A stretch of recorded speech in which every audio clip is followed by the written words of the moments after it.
Take it easy and solve the school lunch problem with SPAM. S-P-A-M. こんにちは、タイガークローラジオ。You are listening now. Back J. You are listening to Tiger Claw Radio. Number 1 in vintage computer and video game entertainment. And now your host, Critical Failure.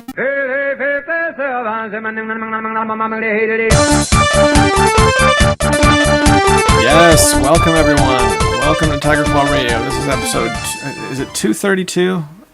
I have such a hard time keeping track now. This week, got some really good stuff to go over with you. GOG has some new features, had some new adventures in game hunting, and a bunch of new other stuff. Now, on the Chiptunes front, I'm still digging into this last compilation that we got from Chiptunes equals Win, which I believe was titled Desk Pop and Chip Win was the album. A lot of good stuff on that album, and a lot of good stuff coming on TCR this week. Stay tuned.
That is Growing Distances from Floor Baba.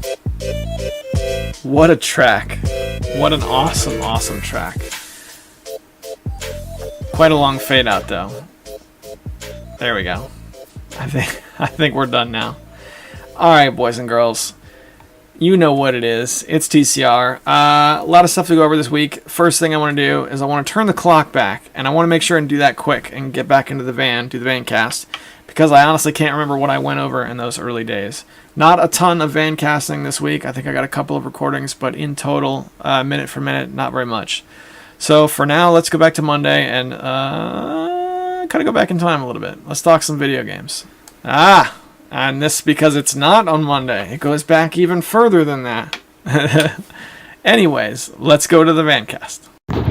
This is a weird one, guys. I had to do last week's podcast a day early. I did that one Thursday night because I knew I had a camping trip coming, and there was no way I could get it done during the weekend. So now it's Friday morning, the week previous to when I normally record. And I'm Vancasting, which is I at least since TCR came back a year plus ago, I've never done this before. I don't know. All right, so here's what I want to go over just real quick. Last night I had the chance to sort through my Ultimate RPG Archives CDs. That's the collection of games that I used to have in a big box from back in the day, and my mom threw them out, and I recently bought back the CDs, maybe like 2 weeks ago. Hang on a second. Let's try not to get in a car accident. Going across an intersection slowly. Please don't hit me. I know, I'm sorry. I gotta get to work too. Let's all arrive along. Okay.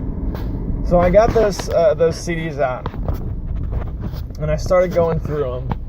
And what I knew would be the case was a couple of the mega old ones would work on my computer because of DOSBox. But most of them would require like my old E-Machine's computer to run, right? Worlds of Zine takes up a couple CDs. So I knew that wasn't just going to run in DOSBox, at least not easily. But what I kind of forgot about was the concept of demos. A lot of times if a company sells a game on a CD back in those days, there would be other goodies on the CD for you to find. Not even like advertised on the box or anything, but you'd find there'd be a folder that would say demos or shareware or something, and you'd go and find the shareware versions of other games in that company's catalog. It was a very common thing. And I found, well, first of all, I found the shareware folder, which was mega cool. There was a Might and Magic game on it, and there was a game called Empire, New World Computing stuff, and a few others. But there was also a folder that contained a video file for Baldur's Gate. It was a Baldur's Gate teaser, like commercial, from 1997. And I just thought it was the coolest thing in the world. So I labeled it and threw it up on my YouTube channel. Here's hoping I don't destroy my channel because of it, which, that could happen. But I'm small enough and I don't have ads. I should be able to just throw it up there so everyone can see it. So at least until YouTube nukes it, you can go to my YouTube channel and watch the Baldur's Gate preview demo reel. I can't even think what to call it. Baldur's Gate trailer. The video trailer for Baldur's Gate from 1997. I thought it was the coolest thing in the world. And it would be nice to make some videos about those demos as well. Like, especially Empire. That's a game that's not like... it's not available on GOG. It's not, it's like an abandonware game. It's like a game that you might still yet find at an old abandonware website, if any of those are still around. So yeah, that could be fun. As for what I actually played on the disc, I was playing the Bard's Tale construction set, which is really dumb, I know. Especially since Bard's Tale 1 through 3 and the construction set, those are still like any corner abandonware site's gonna have them. But it was just cool to get my old CDs back, take a look at the demos, and really fire them up. It's kind of hilarious because you put the CD in the drive, and if you let the autoplay run, it has a nice install menu for you to look at, and none of the installs actually work. Not on Windows 7 anyway. So, I don't know. I think that might make a fun video. Just scrolling through the box art of the games in that sort of install file kind of thing. But that was that. I didn't really have a whole lot of time to play games. I spent most of last night doing TCR, and when TCR was finished, editing videos. So last night was more content creation rather than playing video games, which, it's kind of a bummer. Thursday's usually a game day for me, but big weekend coming up. I had to make sure I got everything in order. Having the Ultimate RPG Archive CD set again has been really great. Now, one thing that I talk about on the show quite a lot is my high score book. Back in 2008, I was playing Nintendo one day, and I wanted to write down some scores and some passwords, for games like Mike Tyson's Punch-Out! that you use a password to continue. Metal Storm is what I was playing that day. And I started writing them down in a spiral-bound notebook that was brand new, and that just became the book. And now it's nearly 10 years later. It'll be 10 years in December, and I'm still using the same book. So that's become my high score and password book. So I had this idea as it relates to these old computer RPGs, that I would buy another spiral bound notebook made entirely of graph paper, which you can get off Amazon for a few dollars, and that would be my role-playing adventure game book, because a lot of these games like the Bard's Tale or Dragon Wars or Lands of Lore or some of the early Might and Magic games, you need to make maps for these games. Particularly, I'm interested in playing the Bard's Tale, but I want to be able to deal with maps before I dig in hard. It's been fun to explore the CDs, but now it's time to really get my hands dirty. So that's my next step. So hopefully I'll have this book of handmade maps that will last for many, many years to come, and that's something I've been looking forward to. In the meantime, while I'm still waiting to get my hands on that book, I've been playing Vampire the Masquerade Redemption, which I got off of GOG.com. Played it last night for a couple of hours, actually. I tried to get a stream going, but when you play it's not an obscure game, but when you play games that don't appeal to the younger audience, they don't tend to garner any attention on Twitch. So I had about an hour and 90-minute stream of Vampire the Masquerade on Twitch, and 0 people came, which is fine. I still got to enjoy playing the game, but that's been a neat game so far. A little bit cumbersome in its interfaces. I can tell it's an old game. There've been better ones since then, but it's been pretty fun. All right, there is more Vancasting, and I honestly have no idea what I talked about, so I'm kind of interested to stick it in here and see what I went over. For now, let's go back to the van. Probably to, I don't know, I don't want to venture a guess as to what day.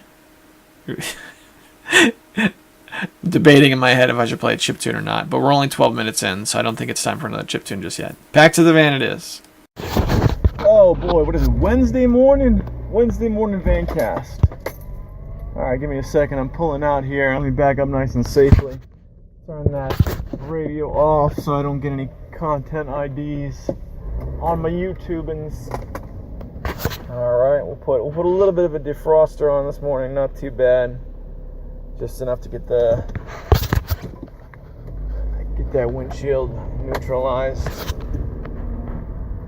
And I can't tell if it's rainy or not. Did it rain last night, or is it drizzling now? At any rate, it's a gray and wet morning. Ooh, that's too loud. Bring that down just a little bit. There we go. And I'm off to work. So, this morning I wanted to talk about a new update to GOG Galaxy that came out this past week. Although, to be fair, I don't know if it came out this past week or if I just finally got around to installing it this past week. But GOG Galaxy got an update that built on their community features. One thing that GOG has been lacking since its client release is its community features. There's a chat function, there's a friends function, and that has pretty much been it for a very long time. But now you can build a profile, similar to Steam, and the reason I think that's a huge leap forward is because you can now view the profiles of your friends and thus their game collections and their how long they've played each individual game. There's some basic achievements, client-side achievements, like Darabka has unlocked the achievement of playing Might and Magic 6 for 100 hours, which I believe is a real thing, because he made those Let's Play series. So that's pretty cool. So congratulations to GOG for catching up to Steam. I know Steam has had that feature for years and years and years. But it's nice. It makes it a better tool for networking among friends, which is something I certainly appreciate. Even if it's just like features we already had on another platform, GOG in its own right is great for a lot of reasons. So it's nice to see them add more functionality. More functionality for the end user, in my opinion, always equals good, or most of the time equals good. So that's the GOG Galaxy update. I managed to get a hold of a couple new things as of lately. On GOG, there's a sale going on. I can't remember what the sale's for, but there's some sort of themed sale and I picked up Vampire the Masquerade Redemption or Requiem, whatever the older of the two games is, which is pretty sweet because not too long ago I got a hold of a strategy guide for that game. So I had the Prima strategy guide, the physical book, but I did not have the game, and now I got it. I got it for $1.50, and that was pretty sweet. If the sale's going on, there are a couple more games that I'll probably pick up. I know there's one more game in the Panzer General series. I can't remember which one. It's like Pacific General or something like that. One of those hexagonal tile-based war games. I like those. And I'm kind of searching for the perfect hexagonal-based war game. World War II tile-based war game. So that should be fun. Something that I've heard called the beer and pretzel war game. Not too complicated. Pretty easy to move the pieces around. That's what I want. That's what I like in my war game. Hence the beer and pretzel, indicating some degree of simplicity. I don't know if you can hear this, but there's been this high-pitched sound coming out of my car. Hear that? I don't know, it's starting to worry me. I think it might be time to take this car in again. Which is a pain because it always feels like I just took the car in. But, the last thing I need is my brakes going out or something like that when I'm barreling down the highway, during commute time.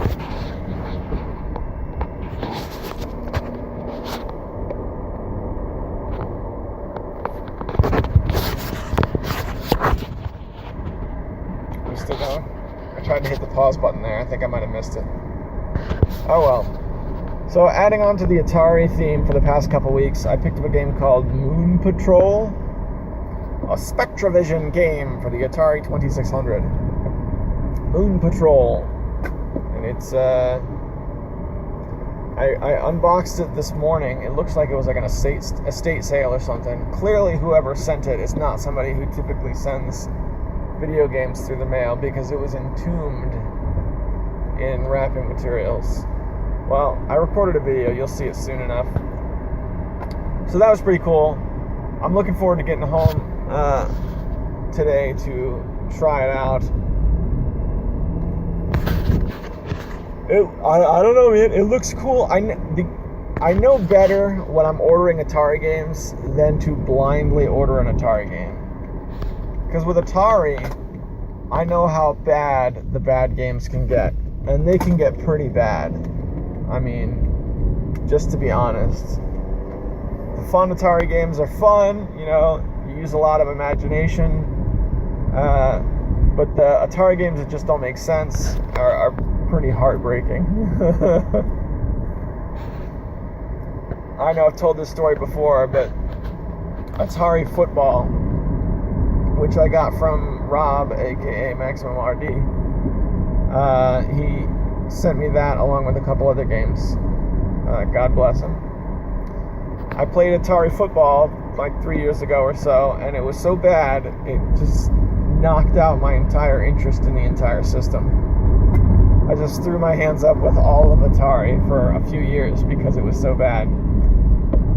It was the weirdest thing. I was playing and I couldn't understand what was happening on the screen. I got it that there were a few football players and a ball, but I was just like, what am I doing with this? Why am I bothering with this program at this point in my life? And it got me to question myself a little bit. And I threw my hands up with Atari altogether. I'm kind of afraid to play it, to be honest with you. I still have it in my Atari library. I didn't get rid of it or anything. I don't think I've ever gotten rid of an Atari game at this point. Even the ones that break, I still have them. I also sat down with Ghost Recon on the original Xbox. If you're a Steam user, you can get it quite frequently for like $1 on the Steam sales. Ghost Recon was a game that I played when the original Xbox was still like the hot thing.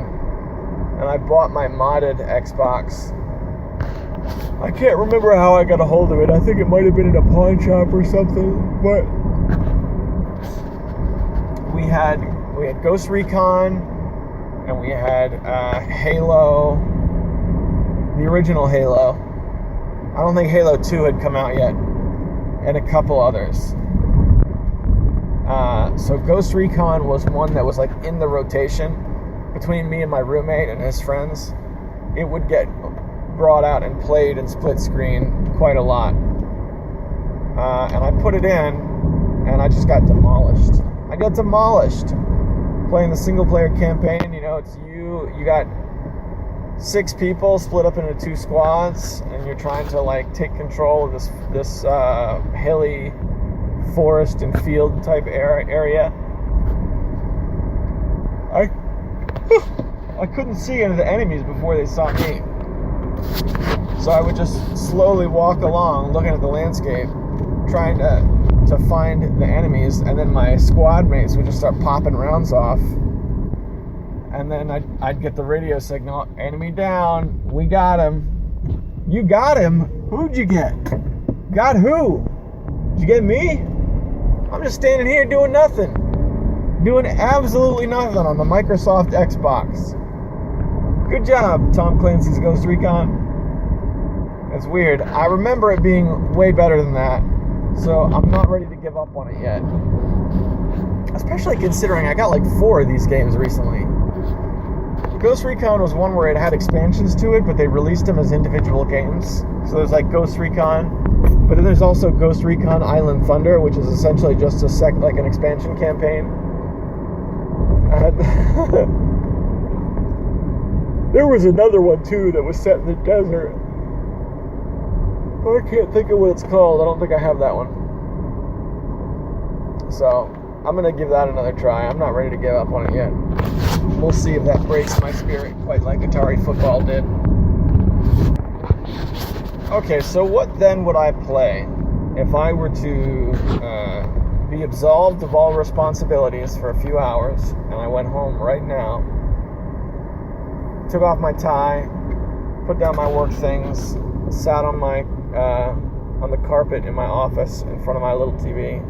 What would be the thing that I would play? Well, it's a pretty easy answer right now. I think the answer would be Moon Patrol for the Atari 2600, because even though I looked at a Let's Play before I got it, to be frank, it took a week or so to show up in the mail, so I can't really remember what it looks like. It's always a thrill to play a new Atari game, I think. When I finally got my Atari hooked up and I had that big stack of games to go through that were all new from the past couple years at MagFest, that was such a wonderful time. Oh, this is great. Let's play the next one. What's this going to be like? I don't know. It's all new. I had like 10 games, and I think out of those 10 games, probably like 3, I think were good, memorable games to hold on to. And the rest was just, typical Atari collection filler, which is fine. I'm okay with that. And that's what I got. All right, boys and girls. I'll see you back in the studio. And I'll tell you what, it's still a thrill. I've been talking a lot about Atari over the last few weeks, and it's gripping my attention in a big way. I was looking at ordering Atari games, lots of Atari games off of eBay, just earlier today. So now I should have, I want to say Wizards of War. I ordered Wizards of War, which I already have, and then something else. But I can't remember what the other game was. It was some game I wanted, and buying it in this lot ended up being cheaper than buying it individually. And then there was a homebrew. There's a homebrew for the Atari. It's a hack of Venture. It's called Wolfenstein VCS, and it's like the original top-down Wolfenstein, but remade as a hack of Venture for the Atari. And I wanted that so bad. It went for probably like $30 or something like that. I was looking at it. It was being auctioned out. I don't know what it closed at, but it was like $25 last I saw, and then it closed on me, and I have to look up what it actually sold for. But homebrews for the Atari, a little on the pricey side. Pricier than a homebrew for the Nintendo 64 or Nintendo or Sega Genesis or any of that stuff. Very pricey homebrews. You're looking at $25 to $30, something like that. But some neat looking homebrews, gotta say. Atari is one I don't own any really uncommon / rare game for. So I've been kind of shopping around for the game to single out and actually pay a good bit of money for. Thinking about Pitfall 2. That game actually goes for cheaper than I thought. I found copies of Pitfall 2 for like $17. It used to be like $30 easy for that game. So, I don't know. Just some stuff. Alright, that being said, this is the part of the show I want to just take some time to set aside to thank the Patreon subscribers. It's a Patreon-funded show, right? These guys give me their resources to make sure I'm coming back every week to talk about video games. I can't offer these guys a whole lot. They get the show as soon as it's made, so they get it a couple days early. Some rare Patreon only content, and I also read their names off in sort of a hall of distinguished gentlemen here on the show. They are Hemrock, James, Sendu, Tecmo Balls, Daravka, and Six Health of Fury, and the Cartridge Brothers. Thank you guys very much for helping make sure that the show comes back, and because it certainly does incentivize making time and provide me with resources to do cool stuff to talk about here on the air. So thanks, and I hope you guys feel like you're getting your money's worth, because I'm certainly doing the best I can to fulfill that for you. Now coming up, I do have another chunk of the Vancast to play for you, and we've got the fail bag to go over, some good topics to discuss. But first, that the Chiptune compilation has been so good. I gotta go back and play another song from that comp. The Desk Pop compilation. Very, very good stuff.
That's Morgan Lapis with the track Fairy Mountains. What an absurdly chilled out and beautiful track.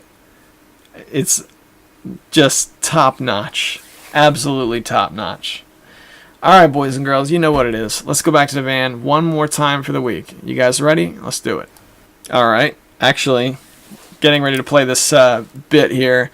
Looks like they're out of sequence. So we did like last Friday, and then nothing until Monday.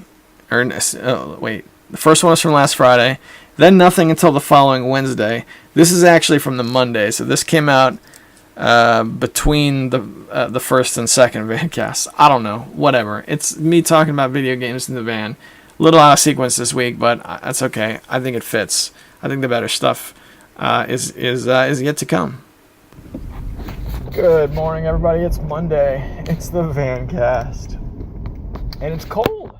It was so warm this past week, but it's cold now.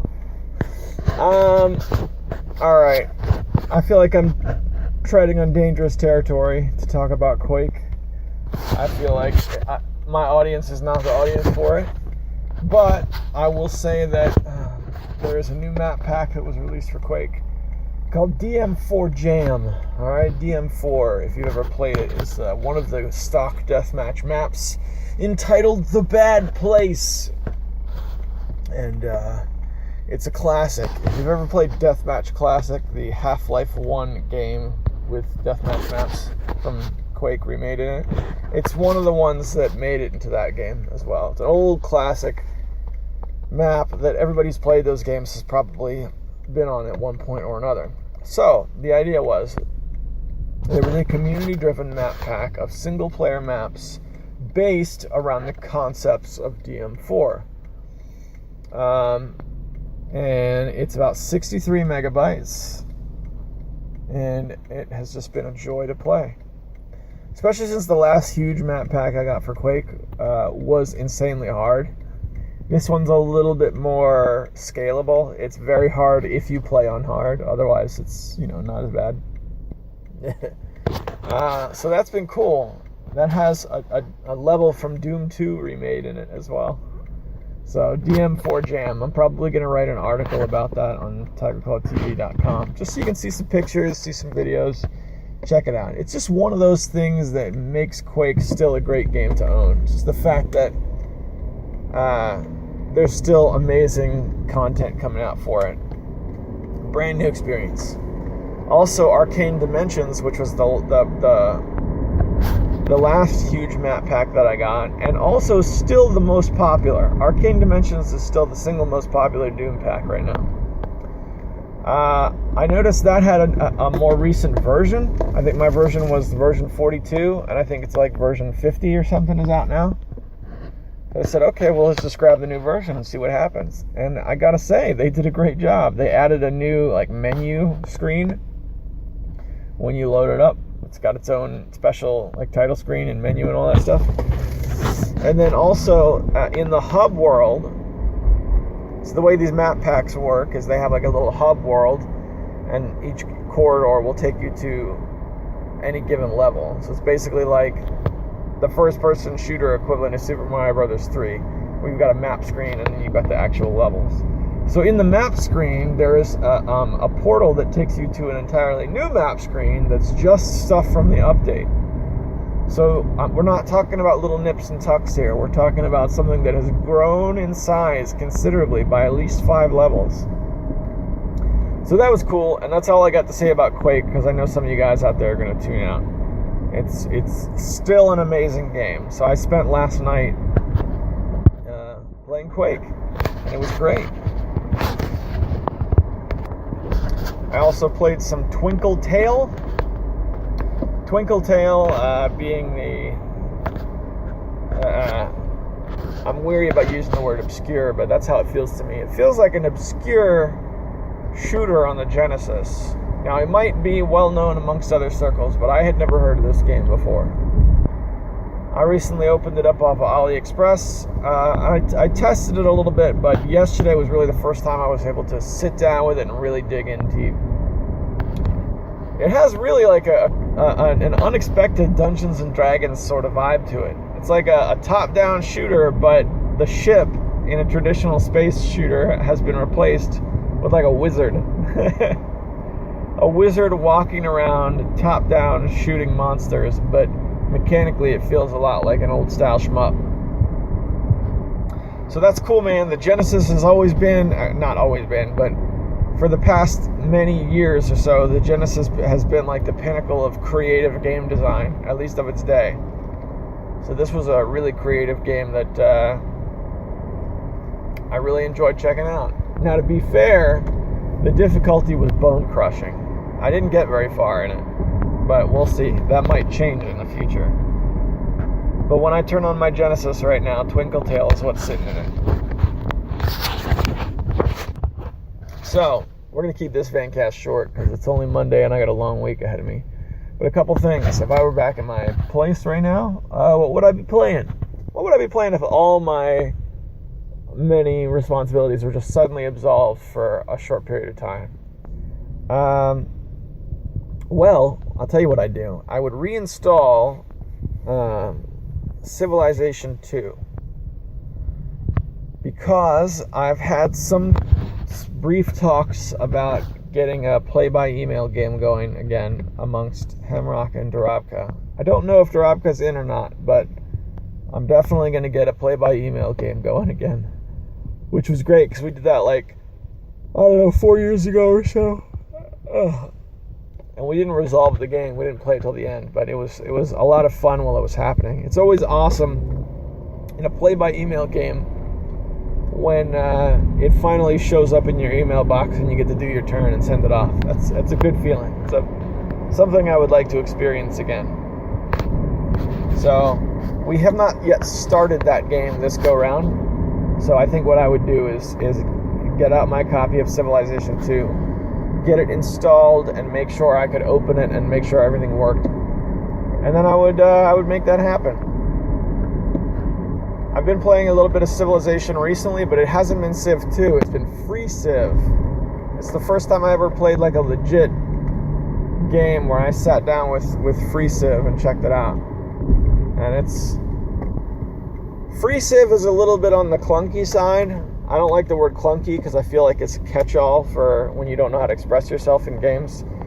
But by clunky, I mean you have to put in extra effort to make simple commands happen.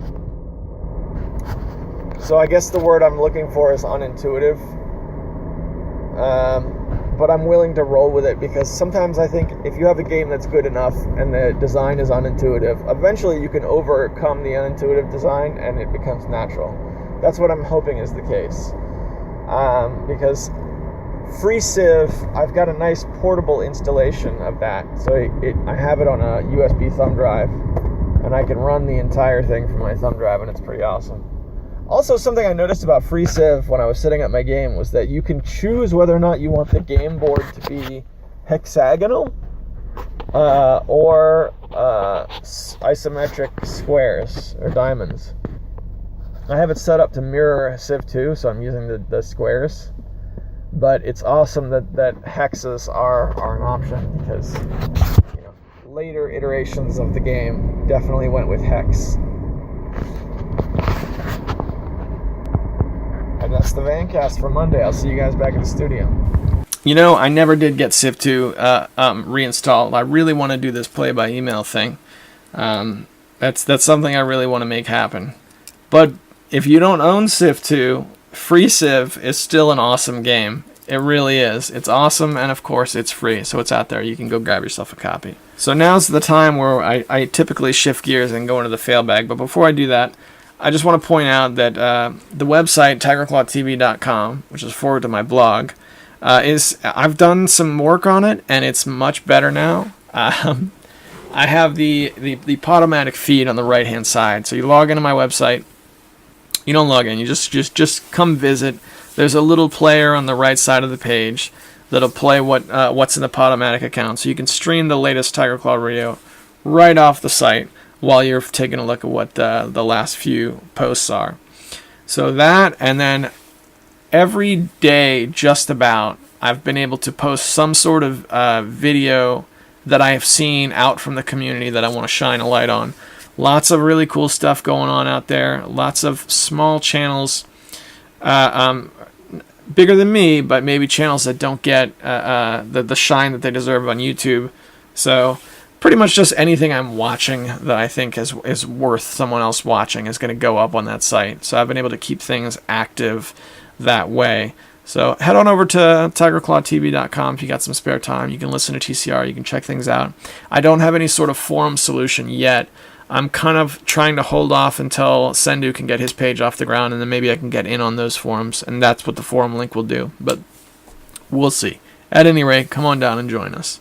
Also, shouts out to the Death Adder Super Show, which released episode, I don't know, he doesn't have a number. It just says DAS XXX. I haven't listened to this one yet, but the Death Adder Super Show is a rare treat. It comes out like once a month or so. So that, as I'm playing video games, I don't know, what do you think? Death Adder Super Show plus Vampire the Masquerade Redemption? I think I can make that combo work. We're going to try. At any rate, let's see what's in the fail bag for the week. All right. So I got another DM from Brian Havel, who created PC Menu for MS-DOS, and it was a very kind text that he wrote. I don't want to read it because it's a direct message and not a comment. And I feel like it's a scumbaggy thing to read somebody's direct message unless it's like, hey, this is for the show. But it was awesome to hear from him. He was pretty much just like, check out the menu. Check out the manual. I think you can get it working. But that made me really glad that I gave it another shot. So yeah. So thanks Brian for that. And let's see what comments we have. We got a few things. I didn't do too many videos this past week. I think it was just the podcast and then talking Nintendo. I got a bunch of things that I filmed that I haven't had the chance to get out yet, but that's life. That's just that's every day. That's the song that every YouTuber out there will sing. But let's start with the Gaming Beast, Gaming Beast 82, our good friend from thenextround.net, and he writes, I think you misunderstood my chiptune comment. I know and like Washi Does the Dishes. I meant the tune you play at the end of your show. I had no idea it was an original Maniac Mansion song, even though I've played the game multiple times. It'd be cool to hear some new and old tunes from you again. Hell, I still use Bad Guys and your other songs from my vids, and others in our group too. It's part of our cinematic universe and TNR and the other verses. Question of the Beast: are there any indie titles you would like to see have ports on older systems? Think like, let's say, an official VVV port for the C64. There are fan ports, but they're usually just short demos. Keep on trucking, broski. Awesome question. Let's start with the question of the Beast first and work your way backwards. So, Sean, there's a guy that I listen to on YouTube quite a lot named Brian Lunduke. He's a big Linux guy. Every Thursday he does a Linux show, but that's not the only thing he talks about. Well, a long time ago, he made a game called Linux Tycoon, which was, from what I understand, just like a text kind of thing where you're trying to run like a Linux distro or something. I never really played it, but he talks about it quite frequently on his show. Well, our friend Brian recently created a sequel to that, Linux Tycoon 2. Okay, so when he made this sequel, because he's an insane person, he decided to make official ports for, just regular PC, but also actual printed 3¼ floppy disks for MS-DOS. I'm pretty sure there's maybe there's an Amiga port, I don't know. But he said it was very important that it was available for Commodore 64, like official physical big box copy, and all sorts of other stuff. And I was amazed at that. I didn't really have any interest in playing Linux Tycoon, but the fact that you can buy a big box copy of this game with all these ports that are in the same, just in the box, makes me really want to buy one. And it's something I dearly wish more independent developers did. But I understand why they don't. I mean, it takes a lot of work to do that sort of thing. And not to call, I really don't want to call game developers lazy, but well, here we go. That's life. And so if there was a game, but to answer your question, if there was a particular title that I'd like to see on old stuff, VVV is a good pick. That would be a good one to see on even like a simple, like Windows to MS-DOS port so that you could load it onto like an old machine that didn't have like a current version of Windows. That would be cool. But to be honest, I had to actually pause and go back and take a look at my Steam collection. Because I haven't been playing a lot of indie games lately. For me, it's been commercial games that are older.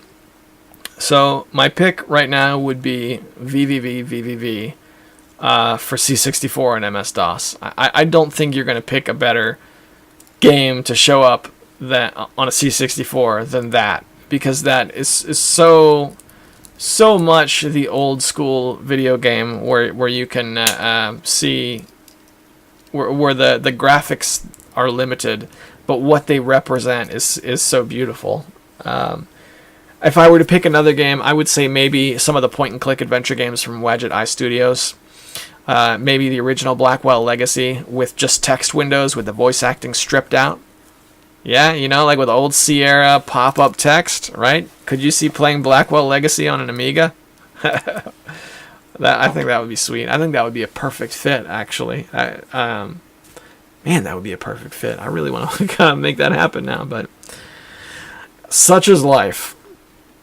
And as for the track that plays at the end, yeah, Maniac Mansion had different songs for every distinct songs for every person that you would play as, and that's called Dave Song because Dave is the one guy that you have to use, right? How you can pick the other two, but you got to use Dave. That's Dave's theme, but it's not. It's remade with from VG Music, so it's an MIDI copy. I did have some tracks that got unreleased, so that I wanted to round up and release on sort of a leftover macaroni type album, but I never made that happen as well. But I would love to release more songs, even if it's not necessarily an album, just more songs that were out there that were free and open and available to use in your YouTube videos and available to use in your podcasts or intros or whatever it is, because I think that kind of thing is a headache. Finding good music that works is a headache. And it's also a big kick whenever I hear my own song in somebody else's YouTube video. I always really enjoy that. So thanks for writing in. It's always good to hear from you, my man. Next comment comes from KT Johnson. This is a guy I started watching recently. He used to leave comments on my videos like many years ago, like way towards the beginning. And then I saw his account in like an old comment. I went over and found it was still active, so I started watching his videos, leaving comments. It looks like he came over and watched something, so awesome to hear from you, man. This is about Double Dragon 2. He writes, I love this game, though I could never get past the Mansion of Terror stage. I kept dying on that part. Double Dragon 2 on PC Engine CD is like a remastered version of the NES game. It's more expensive, though. It's the best way to play. The best way to play is via a repro. You know what? I really want to get into this PC Engine CD stuff, but I took a look at the hardware. Breaking into the PC Engine world is either it's expensive any way you hack it. To try and get some hardware to play PC Engine stuff, unbelievably expensive. I mean, there's more expensive hobbies out there, but within video games, like it's not going to be as expensive as a Neo Geo, but it's a lot. Getting a good Turbo Duo now, yeah, big money, man. Desm101 writes on Double Dragon 2. This one is my personal favorite of the series. I use the advantage on a wooden TV tray. For me, at least, I think the arcade stick makes it easier to perform the special moves like uppercut and knee thrust. But I always manage to lose lives on the platforming in the later stages. Ha. And you know what? I'll tell you what, Desm. I think that paints you as an older guy. Are you older like me? You must be. Because I think the people who use that kind of thing must be old enough to remember the arcades. That's what it sounds like. Because I didn't really start getting into arcade sticks until I started going to MagFest and actually using the arcade sticks more, like on the stand-up coin-operated arcade machines. But I could see that being the case. I mean, Double Dragon 2 could have a lot of potential that I just don't, just haven't tapped yet. I think that video for me is it's just about what the game means to me, and the fact that I've kept it in my collection all this time. It must mean something. So that's pretty cool. It's cool that you also use the Advantage, because I think that's a highly underrated accessory. I've changed my mind on the NES Advantage in a big way. I used to hate it. I used to think it was perfectly useless, but now I love it. Light Studios writes, funny you mentioned paddle controllers. I actually saw some of those at a bookstore called Half Price Books. Do you have those stores in Maryland? You know what? I don't know if we have Half Price Books or not. As a matter of fact, I'm going to take a look right now. We've got similar places. We've got a place called Wonder Book and Video, which, if I could just talk about Wonder Book and Video for a minute. Years ago, before I started college, when I lived in a different area, still in Maryland, but a different area, I had a Wonder Book and Video across the street from where I lived, from the apartment I lived in with my wife. And I found many big box video games in there. $5, the original Diablo in the big box. Now, you can find the CD for Diablo anywhere, but big box. I found D-Zone, the unofficial expansion for Doom and Doom 2. Big box for $5. I still have the CD, but I stupidly got rid of the box because I was in a crunch for space. Same thing with SimCity 2000, a mech game called Heavy Gear 2. These were all big box games that I owned, but that's traveling down the rabbit hole of regret when it comes to things I used to have and I don't anymore. But that is a lot what I would imagine a Half Price Books would be like. Half Price Books, Maryland. Let's try. I don't think so. Mid-Atlantic? Is that Maryland? No. Dallas, Texas. Nah. A lot of locations in Texas. No Half Price Books. I'll look at this more later on. But if this were a place, actually, you know what? Hang on, I'm not done poking with this on the air, which I know is terrible. Oh my gosh, come on, do we not have? That's the. All right, yeah, I gotta look at this off the air. I'm spinning my wheels here. It must not be good to listen to. On last week or two podcast from, was that last week or 2 weeks ago? This is last week's. Desmond101 writes, I had an Atari 2600 Junior back in the 80s, and I loved it. I haven't played 2600 games on actual hardware for like 30 years now. Some of my favorite games were Moonsweeper, Mario Bros, Demon Attack, Asteroids, and Pitfall. My cousin had Berserk, and of course we played the heck out of that one when I had the chance. The cover art is still incredible. You know what, Desmond? The cover art in Atari games is something that everybody talks about, and it's such a big part of how people would use their imaginations when they would play these sort of primitive video games. And I can't imagine the Atari games without the cover art. You know that you're probably already familiar. At some point towards the end of the life cycle, Activision started producing copies of their games that didn't have the art on it. It was text only.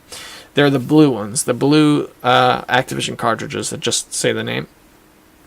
I get it that they're rare, so that they cost a little bit more, but they don't have the art on it. The art is such a huge deal when it comes to Atari.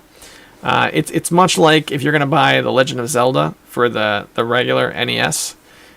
Towards the end of the life cycle, they re-released The Legend of Zelda and Legend of Zelda 2, Adventures of Link, both re-released with gray carts. They're a little bit more rare, so I guess they're more expensive, but you gotta have the gold cart. It's such a part of the Zelda experience. So, such is the case with Atari and its artwork. As for the games you listed, you got a couple here that I'm very familiar with. Pitfall and Asteroids, of course, and Berserk. Oh man, Berserk is so good. Demon Attack I've seen in people's lots. I don't know if I've ever played it. I might even have it in my drawer. Wouldn't that be terrible if I owned it and didn't know it? Mario Bros. I've played in an emulator. That's an awesome game. And Moonsweeper I've never heard of, which makes me immediately interested. Let's go see what a copy of Moonsweeper costs. Moonsweeper Atari 2600. Let's give it a shot. Not too bad. Looks like the text label is there for $8. Yeah, it's about a $10 game. I'll take a look. I appreciate the tales of Atari past. It's always nice to hear people who actually played it in those days talk about their experiences, because that's something I didn't have in my life. So thanks for writing in, man. It's always good to hear from you. Let's see. Yeah, here we go. PS2. I think I read this last week. Try out Katamari Damacy. Yeah. And that's it. That's it for the fail bag, guys. And look at that. We're 55 minutes in. It's just about time. So, guys, whatever's brought you here, 55 minutes and 15 seconds into Tiger Claw Radio. Thanks for spending some time with me. You know, there's a million things you can do on a computer to waste your time and enjoy yourself. Play some games, watch some shows, watch a movie, go talk to people, do whatever you want to do. But you chose to listen to Tiger Club Radio, and I want you to know that means something. I appreciate you spending your time, because time is the most valuable currency. And the older I get, the more I start to value my time. And thus, I value your gift of time to me. So thanks. And as the coming week comes and goes, just do the best you can. Keep at it, because I'm rooting for you. I know how hard it can be getting up to do what you got to do every day. But that's what I'll be doing. So do the best you can. Have a great week, and I'll see you next Monday.